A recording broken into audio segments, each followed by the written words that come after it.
So hello everyone, welcome back to my YouTube channel. आज हम solve करने वाले हैं ऑल इन वन क्वेश्चन जो हमने आपको प्रीवियस लेक्चर में दिया था, है ना। दैट वाज नीट 2020 का जो पीवाईक्यू था। उस लेक्चर में मैंने आपको एक सवाल दिया था लास्ट में, और मैंने बोला था आप ट्राई करें उस सवाल को। तो आज हम उसका डिस्कशन करेंगे। सो ये उस सवाल है ना। इतना आपका फिजिक्स का पार्ट था, देन यहाँ पे आपका ऑर्गेनिक का पार्ट था, और यहाँ पे आपका again physics and then your again maths का पार्ट था, और फिर यहाँ पे आपका बायो का पार्ट था। सो या this was that question. So let's start, है ना। पढ़ना स्टार्ट करते हैं, क्या सवाल है।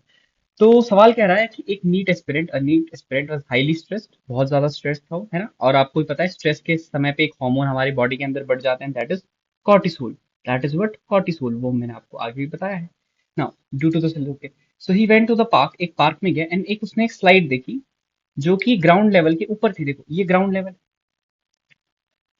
अपॉन अ ब्लॉक, ये ग्राउंड लेवल है, ये ब्लॉक है ना, ये वो ब्लॉक है। और यहाँ पे एक फ्री स्पेस है, यहाँ पे हवा है।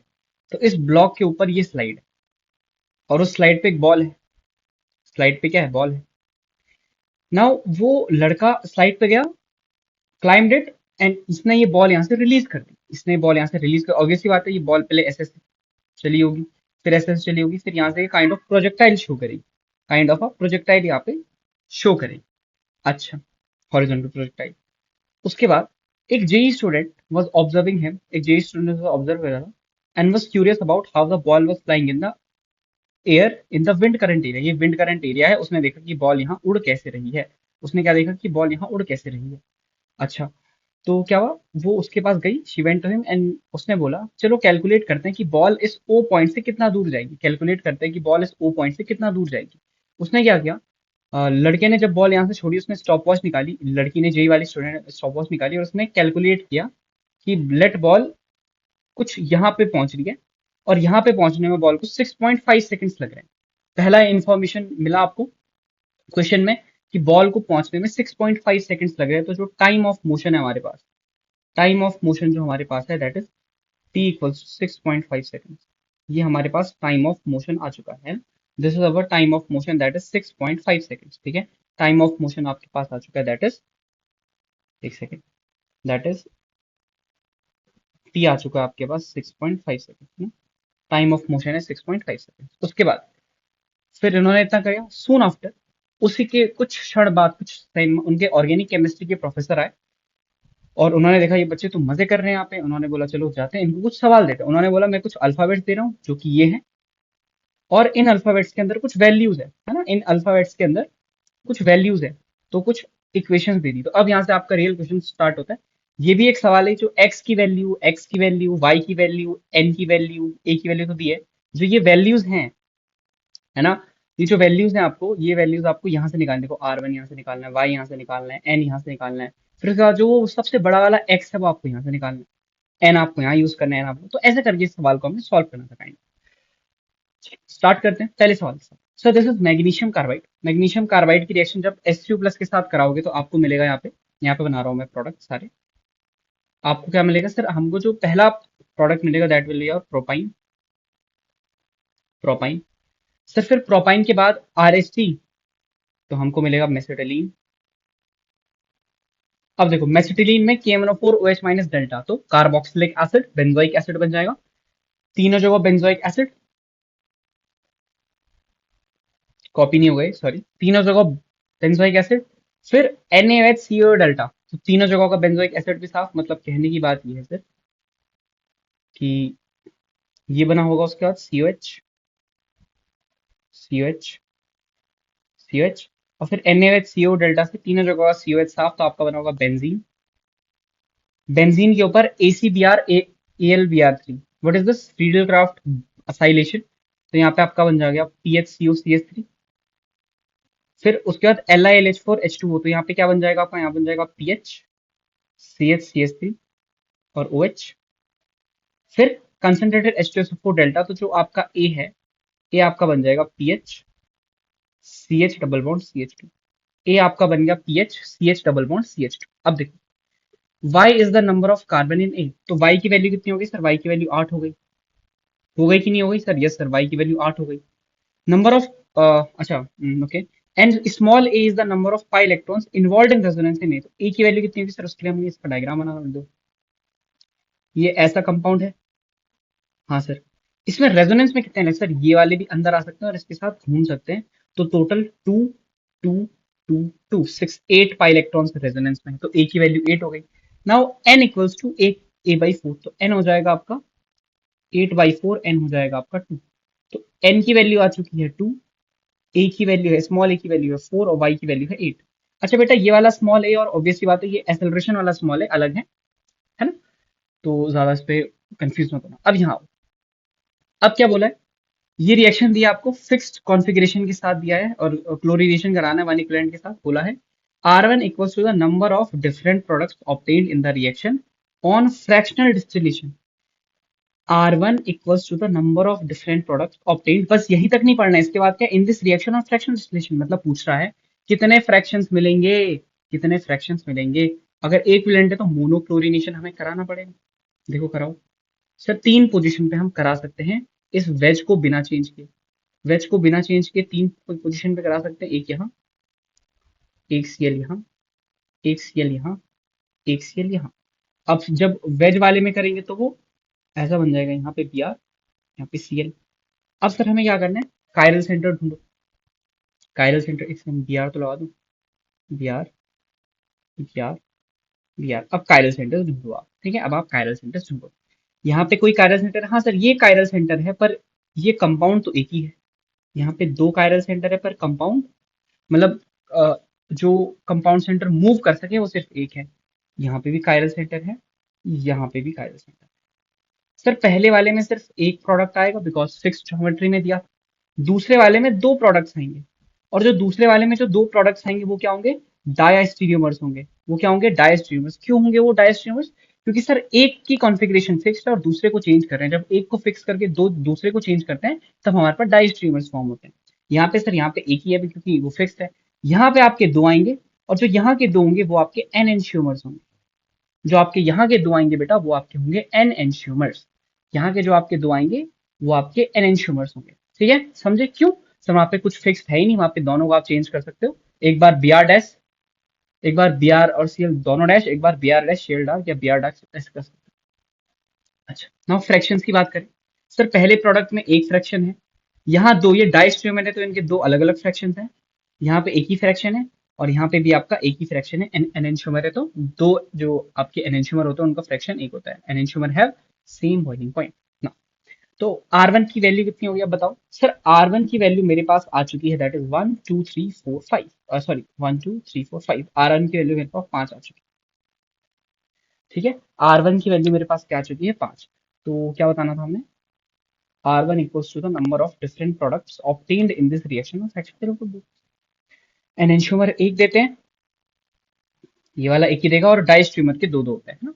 डाइस्ट्रीमर्स के आपके पास क्या क्या होते हैं, 2 2 होते हैं। डाइस्ट्रीमर्स के आपके पास 2 2 होते हैं। Okay, okay, now let's move forward, let's move forward. यहाँ पे जगह क्यों छोड़ी होगी मैंने ऊपर? इस सवाल को सॉल्व करते हैं। आई गेस बेटा ये R1 की वैल्यू हम चेंज कर सकते हैं, बस देखते हैं, देखते हैं। ओके, यहाँ बताओ सर, इसके साथ आपने NSBr की रिएक्शन करा रही हुई है बेटा, कुछ नहीं है, O अटैक करेगा इस पे। दिस इज नोसाइल, नोसाइल ग्रुप है। कैसा होता है नोसाइल ग्रुप, कुछ ऐसा होता है, देखो ये होगा ना ऐसा, SO2Br होगा ये ऐसा, और यहाँ पे NO2 होगा। बस ये होता है नोसाइल ब्रोमाइड हमारा। यहाँ पे उस OH ने यहाँ पे अटैक किया है और ऐसे नहीं मैकेनिज्म के थ्रू Br को बाहर निकाला है, बस ये बात। तो यहाँ पे आपका क्या बन जाएगा, यहाँ पे बन जाएगा हमारा ONS। उसके बाद DMSO दिस वाज कॉन्ब्लम ऑक्सीडेशन। तो ONS से आपका बन जाएगा ये, मैकेनिज्म करने का समय होता है, डेफिनेटली करता है। इसके बाद आपका NH2NH2H+, तो ये क्या है आपकी हाइड्रोजीन से हाइड्रोजोन, तो यहाँ पे आ जाएगा NH फिर इस NH के बाद आपको HNO2 के साथ रिएक्शन करानी है। तो कुछ ऐसा होगा क्या, देखो यहीं पे करा देता हूँ। कुछ ऐसा होगा क्या, ये NH और ये हो जाएगा N2+। हाँ, अब बेस डाला है। सर बेस डाल के क्या होगा, बेस डाल के बेटा ये वाला H है तेरा, ये खिंच जाएगा यहाँ पे माइनस। अब एक बात देख, नाइट्रोजन के ऊपर माइनस मतलब लोन पेयर, और नाइट्रोजन के पास leaving group, this is nitrene like character. तो कुछ ऐसा होगा, ये इधर पुश करेगा बाहर, this is kind of rearrangement. This is a kind of rearrangement, है ना, नाइट्रीन्स के मामले में जैसा होता है। इसके बाद क्या बन जाएगा, देखो इसके बाद बन जाएगा आपका CH3N triple bond C, single bond CH3, ये बन जाएगा। देखो ना, CH3N ट्रिपल बॉन्ड CCH3, और नाइट्रोजन के ऊपर कैसा चार्ज आएगा बताओ, प्लस चार्ज आएगा। नाइट्रोजन के ऊपर प्लस चार्ज आएगा, इसके 4 बॉन्ड बन चुके हैं नाइट्रोजन के, अब 4 बॉन्ड बन चुके हैं, उस पर प्लस चार्ज आएगा। ठीक है, नाइट्रोजन के 4 बॉन्ड बन चुके हैं, उस पर प्लस चार्ज अब आएगा। ओके, अब सर AgOH, अब H प्लस, अब H प्लस डालना है इस पे, अब इस पे H प्लस डालना है, कैसे करोगे, देखो इसको यहाँ बनाओ, that is CH3N triple bond CCH3। Sir इसमें प्लस तो कुछ नहीं कर सकता, पर बेस है हमारे पास, तो OH माइनस आएगा, यहाँ पे अटैक, ये वाली बॉन्ड तोड़ेगा, ये हो जाएगा CH3N double bond COH CH3, है ना सर। यहाँ पे एक टॉटोमेरिज्म हो जाएगा हमारा, और हमारा बन जाएगा CH3CO NHCH3, this is our amide. Amide बन चुका है क्या, AgOH delta then H plus के बाद हमारा अमाइड बन चुका है क्या, यस सर।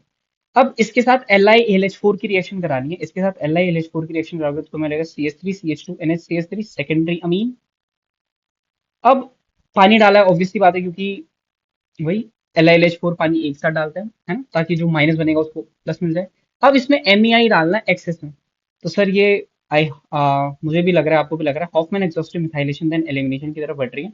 तो एम ही लगा दी मैंने एक्सेस में।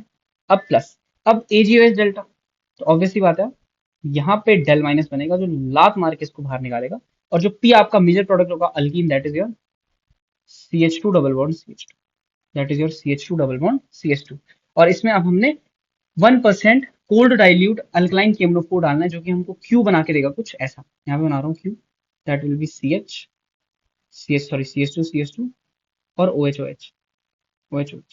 ठीक है, अब हमें एन फैक्टर निकालना है, अब क्या निकालना है, R2 equals 2 times the N factor of the reaction P2 cube, हमने एन फैक्टर निकालना है।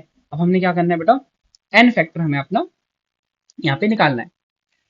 ओके, तो देखो कुछ कैसे निकालोगे एन फैक्टर, कुछ ऐसे निकालेंगे। क्या हमने यहाँ में क्या कुछ उल्टा हुआ क्या, नहीं, देखो एन फैक्टर कैसे करोगे, यहाँ कार्बन की ऑक्सीडेशन स्टेट कितनी है सर, यहाँ इसकी ऑक्सीडेशन स्टेट प्लस टू, यहाँ कितनी है, यहाँ कितनी है बताओ सर, यहाँ है इसकी +2 और -1, कितने इलेक्ट्रॉन का चेंज आया है बताओ, अरे सही तो कर रहा हूँ ना, एक सेकेंड, CH2, नहीं नहीं माइनस है ना, यहाँ पे -2 है ना, हाइड्रोजन कार्बन से ज्यादा इलेक्ट्रॉन, यहाँ पे -2 है, यहाँ पे -2 है। सर -2 से -1 एक इलेक्ट्रॉन का चेंज, -2 से -1 एक इलेक्ट्रॉन का चेंज, तो टोटल जो एन फैक्टर है इस रिएक्शन में 2 इलेक्ट्रॉन का चेंज हुआ है, तो हम लिखेंगे एन फैक्टर इज 2, क्योंकि 2 इलेक्ट्रॉन का चेंज हुआ है। अब R2 equals 2 times the N factor, 2 times the N factor, हाँ sir, that will be 2 into 2, R2 हमारा हो जाएगा 4, R2 हमारा क्या हो जाएगा, 4 हो जाएगा, R2 हमारा 4 हो जाएगा। बेटा एक चीज कर दो, एक चीज आप कर दीजिए, दैट इज इसको आप BR2 कर दो यार, आंसर अच्छा नहीं आएगा, मतलब आंसर तो आ जाएगा उससे भी, पर BR2 करोगे तो थोड़ा सुंदर आंसर आएगा, तो ये BR, still they will be diced, ये BR और ये BR, ये जैसे ही BR बनेगा, this centre is no more chiral, chiral नहीं है तो सिर्फ एक प्रोडक्ट आएगा, और एक प्रोडक्ट आएगा तो एक ही इसका क्या आएगा, फ्रैक्शन आएगा। तो 1, लाल पेन से कर रहे थे हम, यस, विच नहीं, इसी इसी पेन से कर रहे थे हम, 1, क्या हो रहा है ये, 1 फ्रैक्शन, 2 फ्रैक्शन, 3 फ्रैक्शन, पहले इसके 2 फ्रैक्शन थे, 1 2 3 4, पहले 6 क्यों नहीं किया फिर, no no, what is happening, what is happening, हमने क्या किया था पहले, let me check it once. पहले ऐसा था Cl2, अच्छा एनेंशियोमर्स का फ्रैक्शन एक होता है, मतलब फायदा कुछ 1, चलो BR आपने लगा दिया, अब आप एक काम करो बस, R1 की वैल्यू 5 - 1 ले लो, है ना, ये हम बता देंगे आपको सवाल में। R1 equals number of different products in the obtained in this reaction -1। ठीक है, -1 मैंने बता दिया, है ना। अब बता रहा हूँ -1 है, तो 5 - 1 आपका बन जाता है बेटा 4। 5 - 1 आपका क्या बन जाता है, 4 बन जाता है। ठीक है, 5 - 1 आपका 4 बन जाता है। Nice, nice. Okay now, yes, अब कहाँ पे थे, ये भी 4 आ गया, R2 4 आ गया, R1 4 आ गया। ठीक है, अब यहाँ M is the total number of resonating structures of final product, जो यहाँ पे बनेगा final product of the reaction given below, and V equals to mx where x is a variable। अच्छा, x is a variable and V equals to mx। Okay, देखो कैसे करोगे sir. मैलिएक acid क्या होता है बताओ। मैलिक एसिड ये होता है बेटा, ये दोनों ये साथ में। सर H प्लस डेल्टा करेंगे तो ऑब्वियसली बात है आपकी एनहाइड्राइड फॉर्मेशन हो जाएगी यहाँ पे, दिस इज योर मैलिएक एनहाइड्राइड, है ना। H प्लस डेल्टा करोगे तो हीटिंग इफेक्ट है ना, हीटिंग में सक्सिनिक जैसा ही है ये, बस डबल बॉन्ड है। अब H2Ni क्या करेंगे सर। H2Ni की रिएक्टिविटी पता है सर, ऑब्वियसली बात है double bond before this anhydride, तो ये डबल बॉन्ड को पहले रिड्यूस कर देगा। अब आपका बना दिया सक्सिनिक एनहाइड्राइड बना दिया आपने। ये क्या बना दिया बेटा, सक्सिनिक एनहाइड्राइड बना दिया है। अब सक्सिनिक एनहाइड्राइड की रिएक्शन करानी है AlCl3 नाइट्रोबेंजीन और बेंजीन।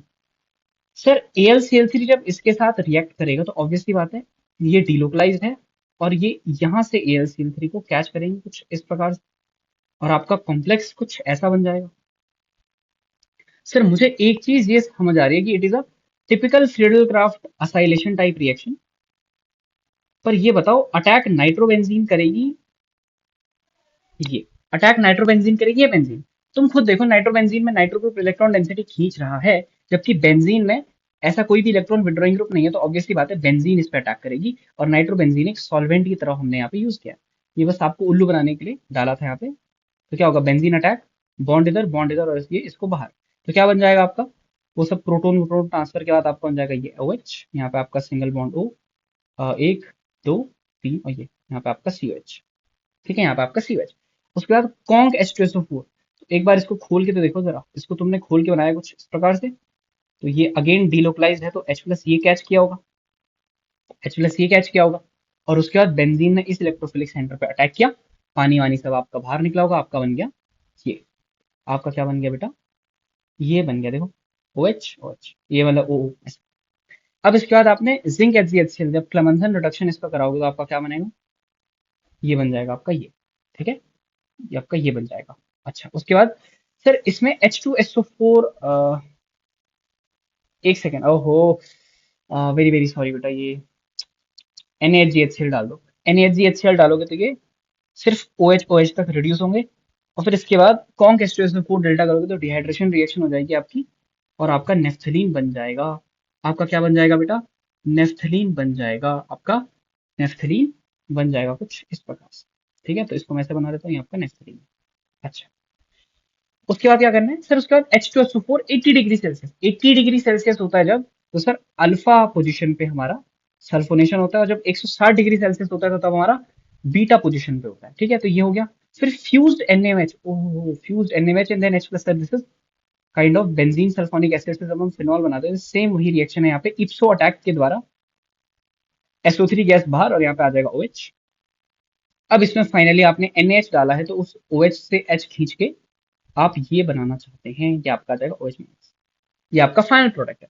अब पूछा है इसके रेजोनेटिंग स्ट्रक्चर्स कितने होंगे, तो वो देख लो। जब -O के पास है तो यहाँ पे 3 बेंजीनाइड, जब इसने इलेक्ट्रॉन यहाँ डाले और माइनस यहाँ आया, तब एक बेंजीन टूट गई, दूसरी अभी भी जिंदा है, इसके दो।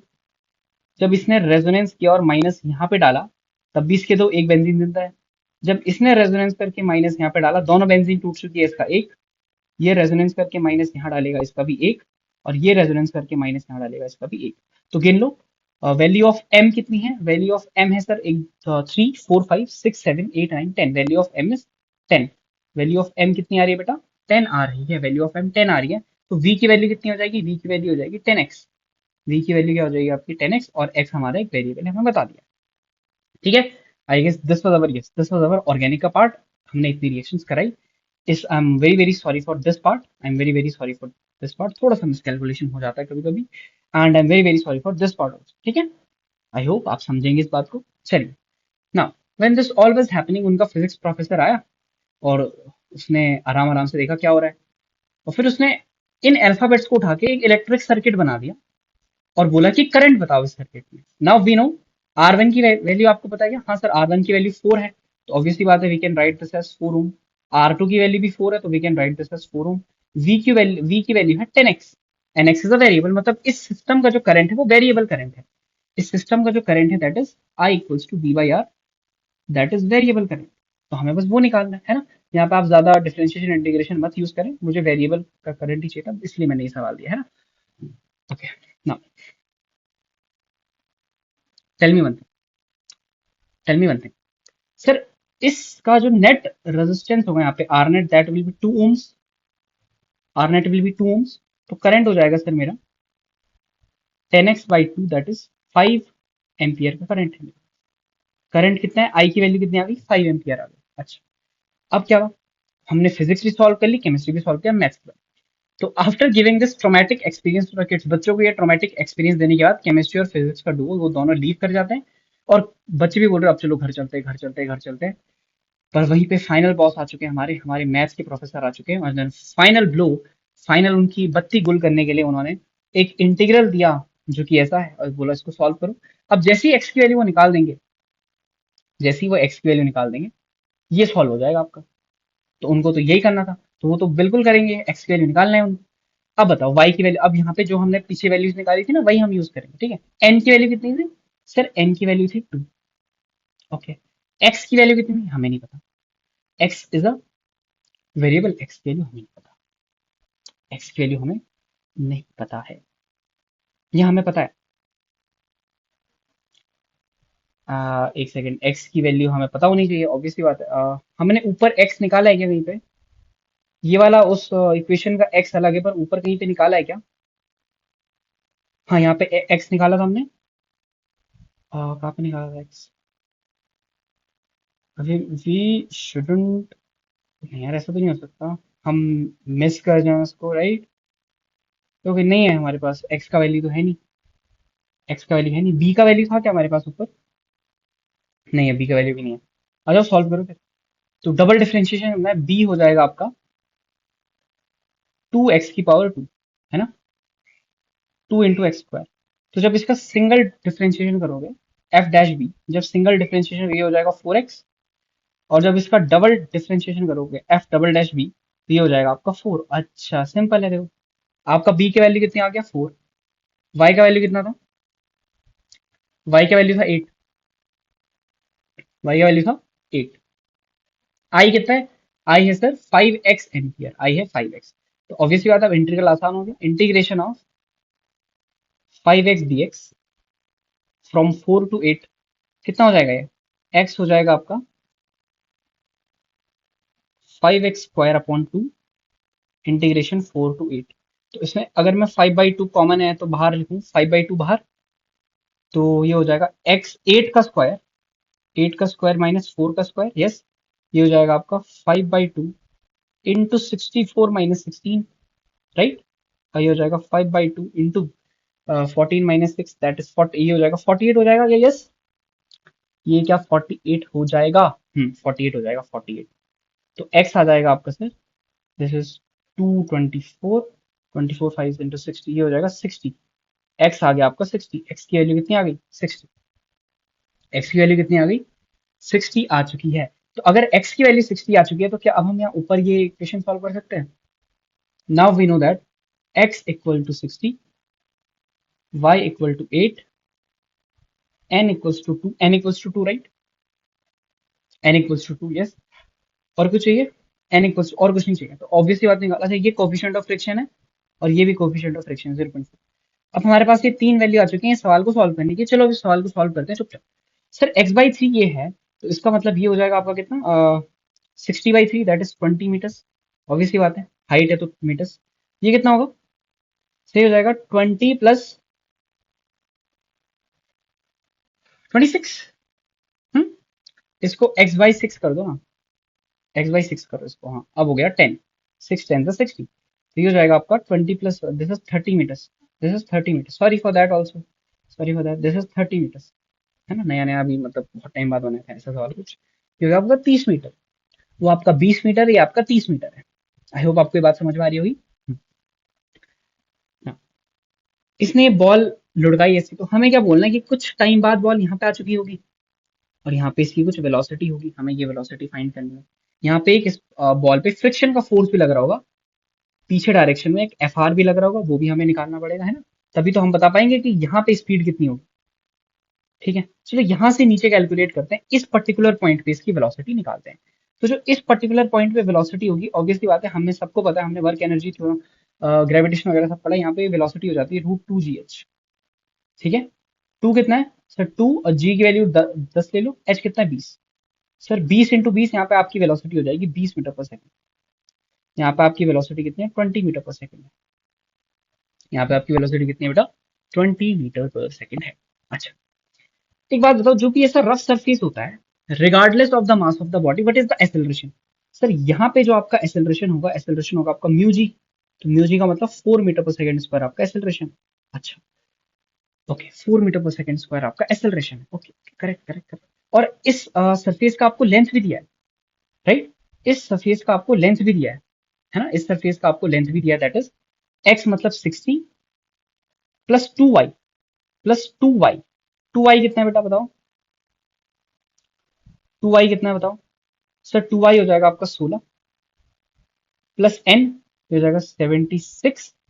अच्छा, ये n/2 है बेटा, सॉरी, दिस n/2 हो जाएगा 0.5, माइनस करना है 0.5, माइनस कर दो 0.5 अपॉन टू। या तो ये देखते हैं ये क्या होगा। अभी इसको n ही लेते हैं, चलो, या तो 2 ही लेते हैं।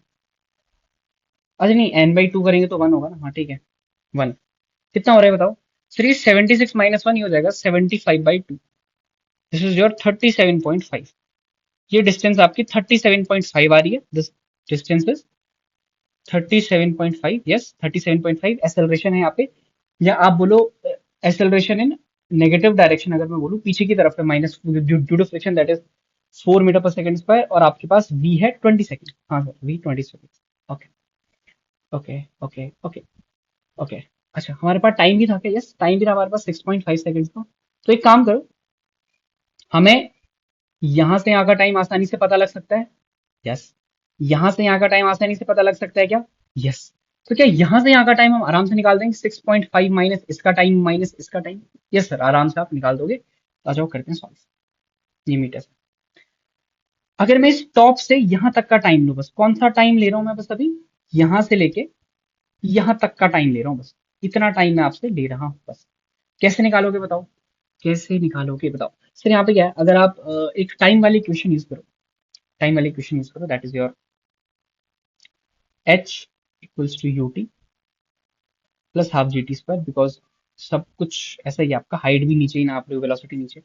इनिशियल वेलोसिटी सर हमारी 0 है, एच है हमारा 20, this will be our half into 10 into t square आपको निकालना, 5 हो जाएगा 4, तो टी हो जाएगा आपका 2 सेकेंड। ओके सर, इसका मतलब यहाँ से यहाँ तक का टाइम हुआ 2 सेकेंड, यहाँ से यहाँ तक का टाइम कितना हुआ, 2 सेकेंड। क्लियर, यहाँ से यहाँ तक का टाइम कितना हुआ, 2 सेकेंड। अब एक काम करो, अब मुझे यहाँ से यहाँ तक का, अब मुझे ये वाला टाइम बताओ, ये वाला टाइम कितना होगा। सर इस वाले टाइम के लिए हमारे पास इनिशियल वेलोसिटी है, हमारे पास डिस्प्लेसमेंट है, और हमारे पास एक्सेलरेशन है, तो आराम से हम टाइम निकाल सकते हैं। चलो निकालते हैं, लास्ट पेज पे चलते हैं काइंड ऑफ टाइम निकालने के लिए। यहाँ पे निकाल दूं टाइम, या यहाँ पे निकालता हूँ, रुको, यहाँ पे निकालता हूँ टाइम। तो कैसा होगा सर, H equals to U T minus half A T square हो जाएगा, क्योंकि ए वहां पे नेगेटिव में है। तो एच हो जाएगा आपका 37.5 इक्वल्स टू 37.5 इक्वल्स टू आपका 20 है, आई गेस वो है ना, 20 into t minus half 4 t square हो जाएगा 2। ये हो जाएगा आपका 37.5 equals to 20 t minus 2 t square, right. इसको आप ढंग से लिखोगे, हो जाएगा 2 t square minus 20 t plus 37.5 equals to 0। Now यहाँ पे आपकी एक क्वाड्रेटिक इक्वेशन बन चुकी है, सॉल्व कर लो। T equal to minus B, मतलब उसको हम plus minus B square that is 400 B square minus 4ac, B square minus 4ac अपॉन 2a। ठीक है, कितना हो रहा था? t equals to 20 plus minus 400 minus 37.5 to the 75 into 4, 75 into 4 I guess 300, 0228, बिल्कुल 300, 300 अपॉन 4, ये हो जाएगा आपका t equals to 20 plus minus 100 upon 4 और 20 plus 10 upon 4 and 20 minus 10 upon 4। अच्छा, ये कितना हो जाएगा सर? ये आ जाएगा 30/4, ये हो जाएगा 7.5 सेकेंड्स, और सर ये हो जाएगा आपका 10/4, that will be your 2.5 seconds. Sir total motion he 6.5 seconds का था, तो ये 7.5 तो हो नहीं सकता, मतलब ये हमारा टाइम आया है दैट इज 2.5 सेकेंड्स। तो जो हमारा टाइम है अगर मैं यहाँ पे लिखूं, तो यहाँ पे इस दौरान आपका टाइम कितना आया? 2.5 सेकेंड्स। ओके सर, 2 सेकेंड यहाँ लग गए, 2.5 सेकेंड यहाँ लग गए। इस एरिया का जो टाइम है वो कितना हो जाएगा सर? वो हो जाएगा आपका 6.5 माइनस 4.5, 2 प्लस 2.5। इस एरिया में आपको 2 सेकेंड लगे, इस एरिया में आपको कितने सेकंड लगे? 2 सेकंड लगे। पर यहाँ पे वेलोसिटी कितनी है वो नहीं पता, तो जो यहाँ पे वेलोसिटी होगी that will be initial velocity minus initial velocity v equals to u minus A T. A पीछे है क्योंकि, तो 4 इंटू टी कितना है? 2.5। तो यहाँ पे हो जाएगा आपका 20 minus 10 equals to 10 metre per second. यहाँ पे आपकी वेलोसिटी हो जाएगी 10 मीटर पर सेकंड, तो यहाँ पे आपकी वेलोसिटी है 10 मीटर पर सेकंड। ठीक है, अब 10 metre per second horizontal velocity है। सर ये जब ऐसे गिरेगा तो जो ये आगे जाएगा ये सिर्फ अपनी हॉरिजॉन्टल वेलोसिटी की वजह से जाएगा, तो 10 मीटर पर सेकंड है, और 2 सेकंड तक इसको ट्रैवल करना है। तो ऑब्वियसली बात है, ये यहाँ से काइंड ऑफ यहाँ बीच में जहाँ पे 20 मीटर डिस्टेंस है, यहाँ पे आके ये बॉल गिर जाएगी, है ना? आप यही सोच रहे होंगे पर ये गलत है। क्यों गलत है बेटा? ये गलत इसलिए क्योंकि आपको आगे की तरफ क्या दिया है? एयर करंट दिया है, आगे की तरफ भी आपको एयर करंट दिया है। तो initial velocity 10 and acceleration is 2 and your speed is time is 2 seconds. तो आपको h निकालना है, तो ऐसे निकाल दोगे क्या? h equals to initial velocity 10 into time 2 plus half a, कितना है बताओ? a कितना था सर? a है आपका 2, तो half a into t square 2 to the 4 काटो, सो ये हो जाएगा h equals to 20 plus 4 equals to 24 meters. तो वो कहाँ तक जा रहा है बेटा? वो कहाँ तक जा रहा है? वो आपके 24 मीटर डिस्टेंस फ्रॉम ओ तक जा रहा है। ठीक है, अब हमने ये फिजिक्स वाला सवाल भी पूरा सॉल्व कर लिया, केमिस्ट्री मैथ सब सॉल्व कर लिया। अब इस वाले पार्ट पे आओ, यहाँ देखो। After this the kids were highly stressed, kids highly stressed, तो एक हार्मोन तो निकलना ही है, and were also eager to solve the question, otherwise पिटाई हो जाती है उनकी।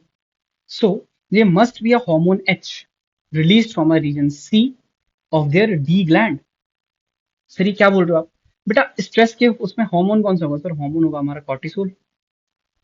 कॉर्टिसोल, कॉर्टिसोल कहाँ से निकलता है? सी कौन सा रीजन होगा sir? Zona, yes, zona glomerulosa, zona glomerulosa. Okay, और डी ग्लैंड कौन सा ग्लैंड होता है sir? This is adrenal gland, adrenal medulla, या sorry adrenal cortex, adrenal gland का कॉर्टेक्स, एड्रीनल ग्लैंड का कॉर्टेक्स। अच्छा, विच, अच्छा देखो, gland which is superior anterior to the structure के। एड्रिनल ग्लैंड इज सुपीरियर के, देखो हिंट भी दिया आपको, के फॉर किडनी, किडनी के सुपीरियर इंटीरियर होता है। अच्छा, this hormone have a increasing effect on the blood pressure, yes sir, cortisol से ब्लड प्रेशर बढ़ता है, which is sensed by an apparatus ई। किडनी में ऐसा कौन सा अपरेटस है जो ब्लड प्रेशर जब बढ़ जाता है उसे सेंस करता है? बताओ, मतलब बढ़ जाता भी नहीं, मतलब ऐसे बताओ, ब्लड प्रेशर को सेंस कौन करता है जब कम हो जाता है, बढ़ जाता है? Sir that is our JGA, juxta glomerular apparatus, उसको सेंस करता है बीपी को, है ना? GFR को बोल सकते हो, विच इज प्रेजेंट इन के, yes, GFR that is JGA is present in kidney, and it releases hormone H1 which regulate BP by R mechanism. JGA जो सेल्स होते हैं कौन सा, जस्टा ग्लोमेरुलर सेल्स कौन सा हार्मोन रिलीज करते हैं सर? दे रिलीज रेनिन, एक एन वाला रेनिन। ठीक है, and which mechanism is followed? That is RAS mechanism, renin angiotensinogen aldosterone mechanism, renin angiotensinogen aldosterone mechanism, that is RAS mechanism. ठीक है, ये हमने सॉल्व कर लिया बायो वाला पार्ट। अब आओ रियल डिस्टेंस पे, find the distance of the ball from point O. कितना आया? 24 मीटर। Draw the structure of compound P. Draw the structure of compound P.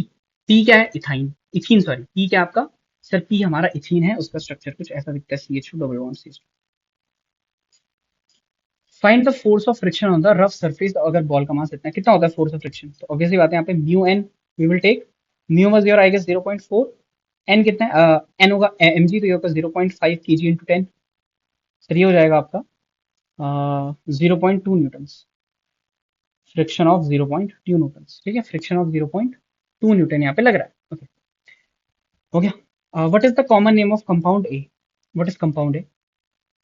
Compound A ये है आपका ये है compound A, this is your styrene. PH CH double bond CH2, इसे आप बोलते हैं प्यार से styrene. Draw the structure of compound Q with correct stereochemistry. Structure of compound Q with correct stereochemistry. अच्छा, कुछ नहीं, ऑब्वियसली बात है, सिन प्रोडक्ट आपको उसमें देखने को मिलता है। जैसे कर लो CH, अगर मैं ऐसे बनाऊं तुम्हारे लिए ऐसा, तो डार्क में OH, डार्क में OH, और H dash, this is the correct stereochemistry, ठीक है, सेम साइड होंगे वो, ये बताना है बस। Name of conjugate acid of compound from which M is calculated. Name of conjugate acid of compound from which M is calculated. यहाँ पे बता देता हूँ उसको। Name of conjugate acid of compound from which M is calculated. M कहाँ से calculate किया आपने? M यहाँ से इससे कैलकुलेट किया ना। इसका conjugate acid का नाम क्या होगा? Alpha naphthol. इसके conjugate acid का नाम क्या होगा बेटा? Alpha naphthol. अल्फा पोजीशन पे ना OH, तो अल्फा नेफ्थॉल, अल्फा नेफ्थॉल। अच्छा, identify the hormone H and H1। Yes, we did. H is cortisol, H1 is renin. The region C, that is zona glomerulosa. The gland D, that is adrenal cortex या adrenal gland. Structure K, kidney. Apparatus C, that is vesta glomerulosa. Mechanism R, that is RAS mechanism. And mention any two function of hormone H. Mention any two function of hormone H. Mechanism, identify the following hormone apparatus and mention any two functions of hormone H. Cortisol है, बताओ cortisol के क्या function होते हैं? बताओ, cortisol के function होते हैं सर इराइथ्रोपोइसिस, इराइथ्रोपोइसिस, और sir it is immuno suppressive agent, है ना, it is immuno suppressive agent.